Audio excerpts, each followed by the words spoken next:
नमस्कार। आज हम बात करने वाले हैं सरदार वल्लभ भाई पटेल के बारे में, उनके जीवन और उनकी विरासत पर। हाँ, और हमारे पास लोकसभा सचिवालय का एक दस्तावेज भी है जो उनके जीवन के पड़ावों को दिखाता है। बिल्कुल, लेकिन हमारा मकसद सिर्फ तारीखें दोहराना नहीं है।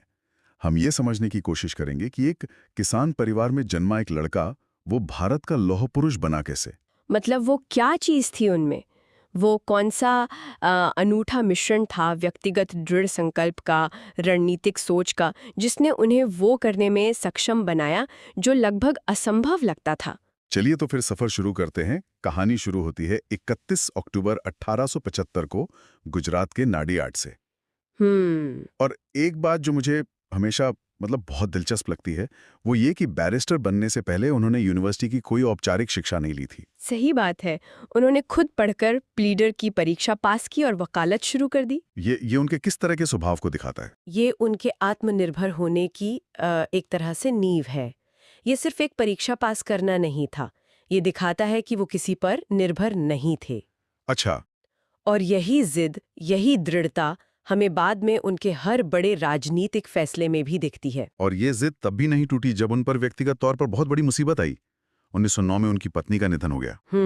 इसके ठीक बाद 1910 में वो इंग्लैंड गए और अपनी वकालत की पढ़ाई में फर्स्ट आए। उन्हें 50 पाउंड का इनाम भी मिला। ये उनके जीवन का एक बहुत बड़ा टर्निंग पॉइंट था। एक तरफ इतना बड़ा व्यक्तिगत दुख था और दूसरी तरफ ये पेशेवर सफलता। हाँ, इस अनुभव ने उन्हें शायद और भी मजबूत बना दिया। बिल्कुल।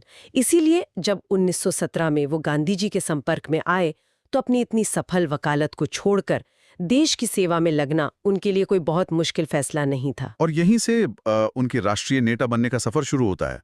मेरे ख्याल से 1927 का बारडोली सत्याग्रह इसमें सबसे अहम है। हाँ, बारडोली उनके नेतृत्व का पहला बड़ा इम्तिहान था।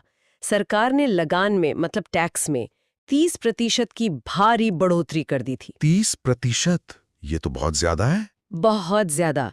वल्लभ भाई ने किसानों के इस आंदोलन का नेतृत्व किया और वो इतना सफल रहा कि सरकार को झुकना पड़ा। और यहीं पर बारडोली की महिलाओं ने उन्हें सरदार की उपाधि दी। हाँ, और ये नाम उनके साथ हमेशा के लिए जुड़ गया।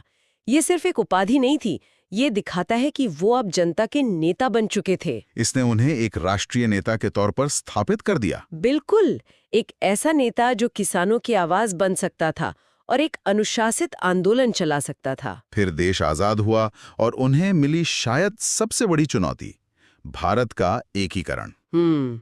देश के पहले गृह मंत्री और उप प्रधानमंत्री के तौर पर उनके सामने 560 से ज्यादा देश